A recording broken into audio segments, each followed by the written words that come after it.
incentivables que la del 2015, tiene más tipos de beneficiarios, más líneas, antes solamente eran inversiones y ahora se admiten otro tipo de proyectos, y luego lo que la orden llama características adicionales, que son elementos que se tienen en cuenta en la valoración de los proyectos y que influyen en los incentivos. Y los porcentajes de incentivos son también mayores que los del marco anterior. Brevemente vamos a explicar los distintos elementos de la orden. Los beneficiarios, los destinatarios, pues son principalmente autónomos, pequeñas y medianas empresas del sector industrial.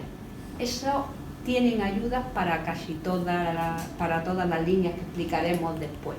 Las grandes empresas solamente en casos muy específicos. O sea que esta orden es principalmente para pymes. Y luego cabe también la posibilidad de que las soliciten ayuda a asociaciones de empresas, fundaciones, pero siempre que realicen algún tipo de actividad económica y para determinados proyectos, no en general. Entonces, beneficiarios principalmente pymes, de cualquier forma jurídica, autónomos, sociedades limitadas, cooperativas, cualquier tipo de... Están excluidas, como en los últimos marcos, las sociedades civiles, las comunidades de bienes y las sociedades agrarias de transformación, porque no tienen personalidad jurídica, pero el resto de las formas jurídicas caben. Lo primero que hay que ver que establece esta orden son unos requisitos de entrada para poder entrar a solicitar la ayuda, y esos requisitos de entrada son mínimos y además se siguen manteniendo en los últimos años. El primero de ellos es que los proyectos tienen que ser viables, y la orden establece viabilidad desde el punto de vista técnico, económico y financiero. En esta orden se ha variado un poco la consideración de la viabilidad económico-financiera de los proyectos, porque la propia orden establece unos ratios que se tienen que cumplir para considerar que una empresa es viable. Entonces se tienen en cuenta pues unos ratios que vienen publicados, y las empresas tienen que, para considerar que la actividad es viable, superar el 50% de esos ratios para poder tener esta consideración.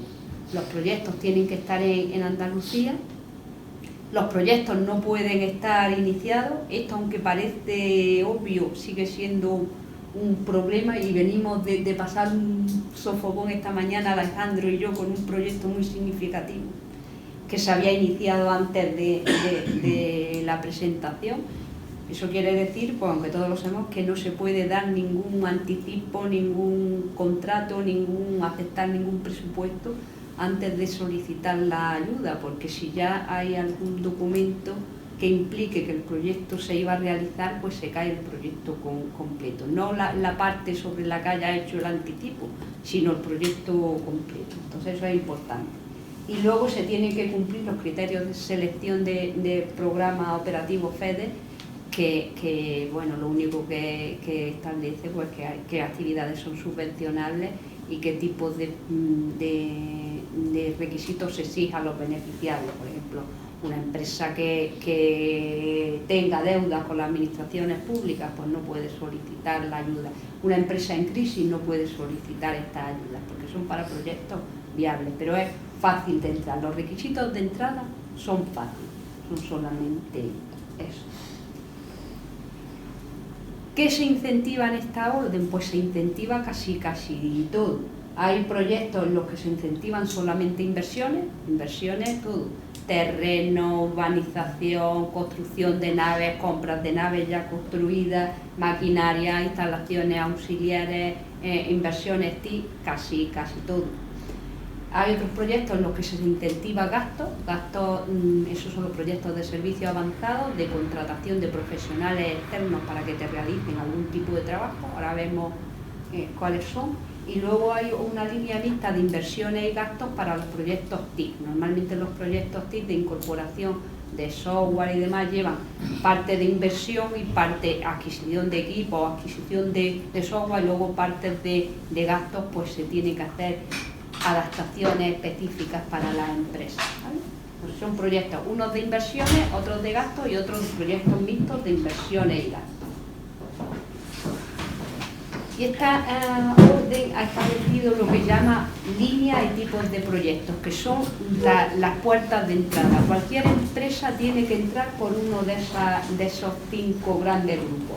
La primera es de creación de actividad económica, es fácil, para proyectos de creación de empresas nuevas.